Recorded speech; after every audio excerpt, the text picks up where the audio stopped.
இந்த வீடியோ ஒரு நார்மல் எக்ஸ்பிளனேஷன்லாம் இல்ல, இது ஒரு வார்னிங், இது ஒரு சர்வைவல் கைடா கூட இருக்கலாம் உங்களுக்கு. இந்த வீடியோல நான் உங்களுக்கு சொல்ல போறது யுஏஇல லா என்ன சொல்லுது, ஆனா ரியாலிட்டி என்ன நடக்குது. உங்க எல்லார்கிட்டயும் ஒரு சிம்பிளா ஒரு கொஸ்டின் கேட்கிறேன். உங்க பாஸ் உங்ககிட்ட வராரு, மீட்டிங் ரூமுக்கு வாங்கன்னு கூப்பிடுறாரு. சரி, நீங்களும் போறீங்க. இப்போ இருக்க சிச்சுவேஷன்ல எல்லாருக்குமே 30% ஆஃப் சேலரி கட் பண்றோம் அப்படின்னு உங்ககிட்ட சொல்றாரு. இப்படி சொல்லும்போது நீங்க என்ன பண்ணுவீங்க? அக்செப்ட் பண்ணுவீங்களா அல்லது ரிஜெக்ட் பண்ணுவீங்களா? இப்ப நான் இங்க சொன்னது ஒரு இமேஜினரி சிச்சுவேஷன்லாம் இல்ல, இது ஆல்ரெடி இப்ப யுஏஇல நடந்துகிட்டு இருக்குது. யுஏஇல இருந்து இந்த வீடியோ நீங்க பாக்குறீங்களா? அப்ப இந்த வீடியோ உங்களுக்காக தான். கம்பெனி எப்படி பிரஷர் கொடுக்குறாங்க, அந்த நேரத்துல நீங்க எப்படி சேஃபா இருக்கணும். லாஸ்ட் வரைக்கும் ஸ்கிப் பண்ணாம பாத்தீங்கன்னா ஒரு ராங் டெசிஷன்ல இருந்து உங்க ஃபியூச்சரை சேவ் பண்ணும். சேலரி ஒரு 5,000 வாங்குவீங்க. ரூம் ரெண்ட், ஃபுட், டிரான்ஸ்போர்ட், உங்க daily day to day expenses, family support, இது எல்லாம் உங்களுக்கு கமிட்மெண்ட் இருக்கும்போது இதுல ஒரு 30% ஆஃப் சேலரி உங்களுக்கு கட் ஆகுதுன்னு உங்க ஓனர் உங்களுக்கு சொல்லும்போது எப்படி நீங்க ஃபீல் பண்ணுவீங்க? அந்த ஸ்பாட்ல இருந்து உங்க லைஃப் எப்படி இருக்கும்? இது ஹைப்போதெட்டிக்கல் இல்ல, இதுதான் இப்ப யுஏஇல நடக்குது. நான் இதுல உங்களுக்கு சொல்ல போறது லா என்ன சொல்லுது, ஆனா ரியாலிட்டி என்ன, ட்ராப் எங்க இருக்குது.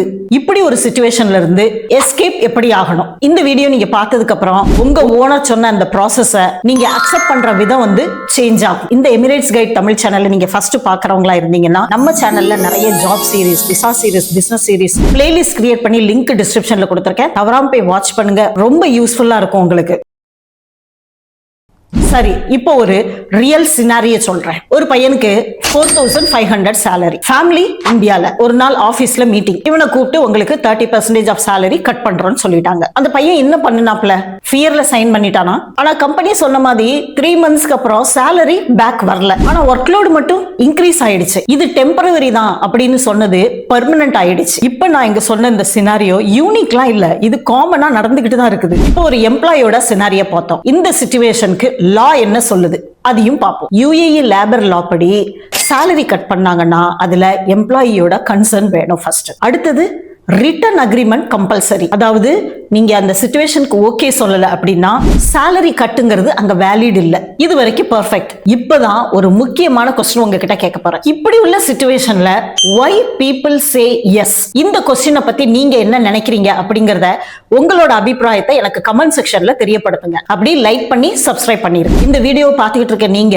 துபாய் ஆர் ஷார்ஜால இருக்கீங்களா? Visa is equal to job, job is equal to survival. Job போனா விசா ப்ராப்ளம், கண்ட்ரியை விட்டு உடனே வெளியில போடும். இது எல்லாம் தெரிஞ்சுதான் எம்ப்ளாயர் ஒரு சென்டென்ஸ் சொன்னா போதும், திங்க் அண்ட் டெல் அப்படின்ட்டு அவர் போயிருவாரு. அந்த ஒரு லைன்ல ஃபியர், பிரஷர், கன்ஃபியூஷன் இது எல்லாம் நடந்துகிட்டு இருக்கிறதுனாலதான் மக்கள் லா தெரிஞ்சாலும் அதை யூஸ் பண்ண மாட்டேங்காங்க. நாலேஜ் இருந்தாலும் அங்க கரேஜ் இல்லைன்னா நோ யூஸ். இப்போ இங்க கம்பெனி எப்படி பிளான் பண்ணுவாங்கன்னு தெரியுமா? ஸ்டெப் 1, ஃபர்ஸ்ட் அவங்க ஒரு சிச்சுவேஷன் கிரியேட் பண்ணுவாங்க. அதாவது நம்ம கிட்ட சொல்லுவாங்க மார்க்கெட் பேடா இருக்கு, பிசினஸ் லாஸ்ல போகுது. Step 2, emotional connect. அடுத்தது சொல்லுவாங்க we all are family அப்படின்னு சொல்லுவாங்க. Step 3, silent pressure, others already agreed அப்படிம்பாங்க. இப்போ இங்க சைக்காலஜி லைன் என்ன அப்படின்னா ஓவர் பிரஷர் பிளஸ் ஃபியர், இது ரெண்டும் கலந்து force decision. Step 4, documentation, email, agreement, signature. Company use பண்ற இந்த ஸ்ட்ராட்டஜினால நீங்க போடுற அந்த ஒரு சிக்னேச்சர் உங்க ரைட்ஸையே கேன்சல் பண்ணும். இப்போ யுஏஇல இருந்து இந்த வீடியோ நீங்க பாத்துக்கிட்டு இருக்கீங்க அப்படின்னா நான் சொன்ன சிச்சுவேஷன் யாராவது ஃபேஸ் பண்ணிக்கிட்டு இருக்கீங்க அப்படின்னா எஸ் அப்படின்னு கமெண்ட் செக்ஷன்ல தெரியப்படுத்துங்க. இன்னொரு இம்பார்ட்டன்ட் விஷயம் சொல்லணும். யுஏஇல சேலரி சிஸ்டம் கவர்மெண்ட் மானிட்டர் பண்ணிட்டு இருக்காங்க. அதாவது WPS, வேஜ் ப்ரொடெக்ஷன் சிஸ்டம். இப்போ நீங்க கம்பெனி சேஞ்ச் பண்ணீங்க அப்படின்னா இன்ஃபார்ம் பண்ணணும். அப்படி நீங்க கம்பெனிக்கு இன்ஃபார்ம் பண்ணல அப்படின்னா உங்களை ஒரு பிரஷருக்குள்ள தள்ளுவாங்க, ஃபைன் போடுவாங்க, லீகல் இஷ்யூ ஃபேஸ் பண்ண வேண்டியது வரும். பட் ரியாலிட்டி இந்த ப்ராசஸ் எல்லாம் எல்லா எம்ப்ளாயிஸ்க்கும் தெரியுமா அப்படின்னா தெரியாது. நீங்க இப்ப நோ சொல்லிட்டீங்க, கம்பெனி கொடுக்கிற பிரஷர்ல சிக்னேச்சர் போடாம நோ சொல்லிட்டீங்க. அப்போ என்ன நடக்கும்? ஃபர்ஸ்ட் ஆப்ஷன் உங்களை இக்னோர் பண்ண ஆரம்பிப்பாங்க அண்ட் ஆல்சோ பிரஷர் கொடுப்பாங்க. இக்னோர் பிளஸ் பிரஷர் உங்களுக்கு வரும். ஆப்ஷன் 2 வேற வழியே இல்ல, டெர்மினேஷன். டெர்மினேஷன்னா இங்க எண்ட் ஆஃப் சர்வீஸ் கிடைக்கும், ஆனா ஜாப் போயிடும். இப்போ ஒரு முக்கியமான question, which is better, less salary plus job, no job plus full rights? இந்த ரியல் क्वेश्चनக்கு நீங்க பதில் சொல்லுங்க. which is better, less salary plus job or no job plus full rights? ஆனா இதுக்கு ஆன்சர் ஈஸி இல்ல. இப்போ 2026ல என்ன நடக்குது? கம்பெனிலாம் salary கட் பண்றாங்க, லே ஆஃப் பண்றாங்க, ஹைரிங் ப்ராசஸ் ஸ்லோவா இருக்குது, especially small companies and low margin industries. Tech people safe, skilled people safe. ஏன்னா கம்பெனிக்கு எம்ப்ளாயி இல்ல, ஸ்கில்டு எம்ப்ளாயி தான் தேவை. இப்போ இம்பார்ட்டன்ட் பார்ட், இந்த சிச்சுவேஷன்ல நீங்க என்ன பண்ணணும்? Number 1 skill, AI, data analyst, digital marketing. Number 2 backup plan, resume ரெடியா வச்சுக்கிறது, லிங்க்டின்ல ஆக்டிவா இருக்கிறது. அடுத்தது ஃபினான்ஷியல் சேஃப்டி, சேவிங்ஸ் இல்லைனாலும் பரவாயில்ல, ஸ்பெண்ட் பண்றத கம்மி பண்ணணும். பல்க் லோன் எடுக்காதீங்க, தேவையில்லாத இஎம்ஐ வேண்டாம். உங்களோட ஜாப் கான்ட்ராக்ட படிச்சு பாருங்க. பக்கத்துல நிறைய கான்டாக்ட்ஸ் வச்சிருந்தீங்கன்னா அவங்க கான்டாக்ட் நம்பரையோ அவங்களோட இமெயில் ஐடியோ சேவ் பண்ணி வச்சுக்கோங்க. உங்களோட கலீக்ஸா இருக்கலாம், அல்லது அந்த கம்பெனி மூலமா கிடைச்ச ஃப்ரெண்ட்ஸ் சர்க்கிளா இருக்கலாம். ஏன்னா ஸ்மார்ட் எம்ப்ளாயி தான் இங்க சர்வே பண்ண முடியும். உங்களுக்கு தெரியும்ல, யுஏஇ லைஃப்ங்கிறது அவ்வளவு ஈஸி இல்ல, பிரஷர் நிறைஞ்ச. இங்க உள்ள லைஃப்ல பிரஷர் அதிகம். பல பேரை பாத்தீங்கன்னா ஸ்மைல் பண்ற மாதிரி தான் இருக்கும், ஆனா உள்ள அவங்களுக்கு தான் தெரியும் எவ்வளவு பிரஷர் இருக்கு, எவ்வளவு டென்ஷனோட அவங்க இருக்கிறாங்க அப்படிங்கிறது. சேலரி கட்னா மணி மட்டும் அங்க கட் ஆகல, செல்ஃப் கான்பிடன்ஸும் கட் ஆகும். இந்த விஷயத்த மைண்ட்ல வச்சுக்கோங்க. அப்படி ஒரு பிரஷர் உங்க மேல வரும்போது ஃபியர்ல சைன் பண்ணாதீங்க, எமோஷனல் டெசிஷன் எடுக்கவே எடுக்காதீங்க. அந்த பிரஷர்ல இருந்து உங்களை கொஞ்சம் ரிலீவ் பண்ணிக்கிறதுக்காக கொஞ்சம் டைம் கேளுங்க, கொஞ்சம் ப்ராசஸ் பண்ணுங்க. அதுக்குன்னு லாங் டைம் நான் சொல்லல, ஒரு ஷார்ட் பீரியடாவது நீங்க அந்த சிச்சுவேஷனை ப்ராசஸ் பண்ணி ஒரு முடிவு எடுக்கிறதுக்கு உண்டான ஒரு ஷார்ட் பீரியட் அவங்ககிட்ட கேளுங்க. உட்கார்ந்து திங்க் பண்ணுங்க, உங்க சேலரி, கமிட்மெண்ட் எல்லாத்தையும் அனலைஸ் பண்ணி பாருங்க, என்ன பண்ணலாம்னு யோசிச்சு பாருங்க. தென் டிசைட். துபாய்ல சர்வை பண்ணணும் அப்படின்னா உங்களுக்கு ஹார்ட் ஒர்க் மட்டும் போதாது, அவேர்னஸ் பிளஸ் கரேஜ், இதுதான் ரியல் பவர். அதனால ஒரு பிரஷர்ல நீங்க தள்ளப்படும் போது பயத்துல முடிவெடுக்காதீங்க. அவங்க பிரஷர் கொடுக்குறாங்க அப்படின்னு டென்ஷன்ல முடிவெடுக்காதீங்க. நல்லா திங்க் பண்ணி முடிவெடுங்க. எப்படி நம்ம சைன் பண்ணி தான், நீங்க சைன் பண்ணாட்டாலும் பிரஷர் கொடுத்து பண்ணதான் வைப்பாங்க. அதுக்குன்னு சைன் பண்ணாதீங்க. கம்பெனியை எதிர்த்துனாலும் உங்களுக்கு ப்ராப்ளம் வரும். என்ன பண்ணலாம், அதுக்கு என்ன சொல்யூஷன் இருக்குது அப்படிங்கறத யோசிச்சுட்டு நிதானமா சைன் பண்ணுங்க.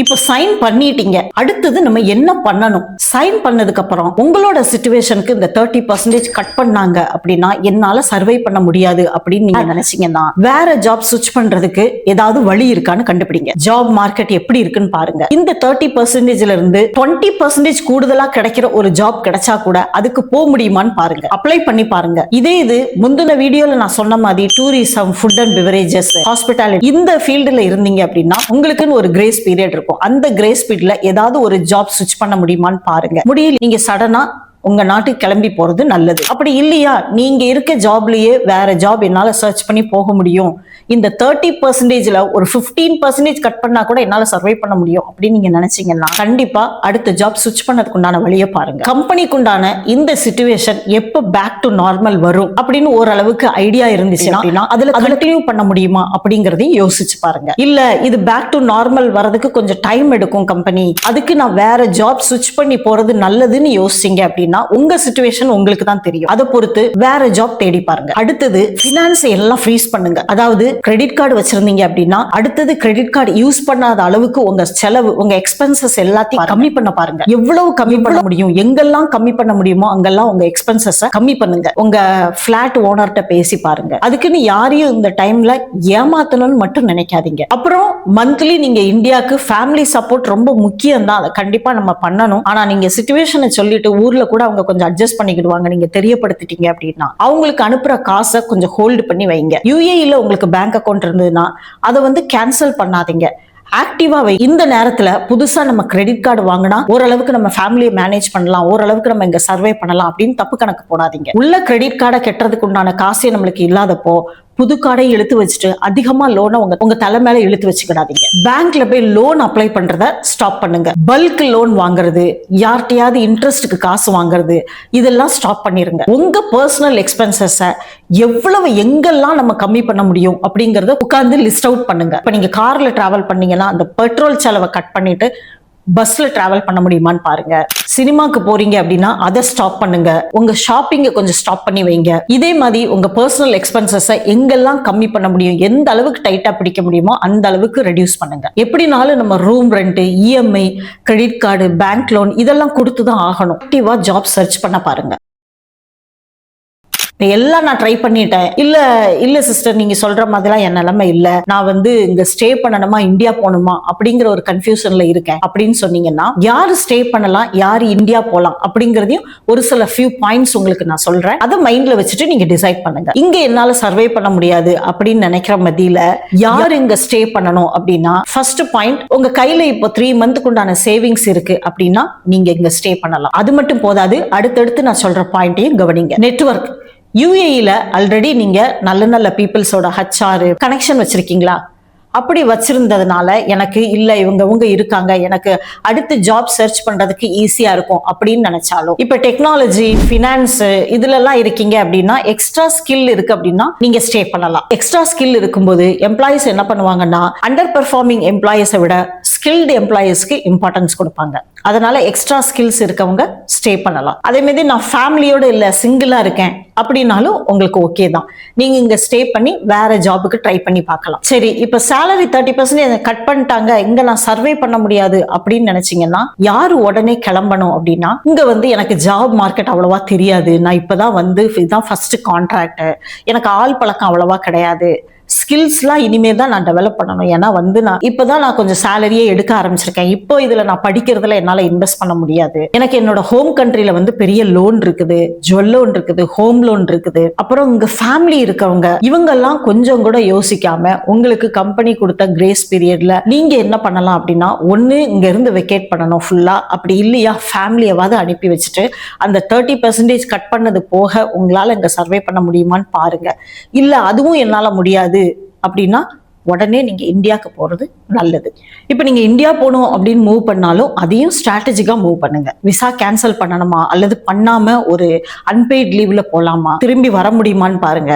திரும்பி வர முடியல அப்படின்னா விசாவை கேன்சல் பண்ணிட்டு போறது தான் எனக்கு நல்லது அப்படின்னு நினைச்சீங்கன்னா, விசா கேன்சல் பண்ணும்போது உங்களோட ஃபைனல் செட்டில்மெண்ட் வாங்காம போகாதீங்க. உங்களுக்குன்னு கிரேஸ் பீரியட் 30 to 60 days வரை கிரேஸ் பீரியட் கொடுக்குறாங்க. அந்த கிரேஸ் பீரியட்ல ஃபேமிலி எல்லாம் அனுப்பி வச்சுட்டு உங்க ஃபைனல் செட்டில்மெண்ட் எல்லாத்தையும் முடிச்சுட்டு போங்க. ஏன்னா அதுல கொஞ்சம் காசு கிடைக்கும், இந்தியால போய் சர்வை பண்ண முடியும். கொஞ்சம் நாட்டுக்கு போயிட்டும் நீங்க அடுத்தது அங்க இருந்துட்டு லிங்க்டின்ல ஆக்டிவா இருங்க. ஏன்னா உங்களுக்கு ரிமோட் ஜாப்ஸ் கிடைக்கிறதுக்கு சான்சஸ் இருக்குது. அப்புறம் இந்தியா பேஸ்ட் யுஏஇ கம்பெனிஸ்லாம் இருக்குது, இவங்ககிட்ட நீங்க ட்ரை பண்ணி பார்க்கலாம்.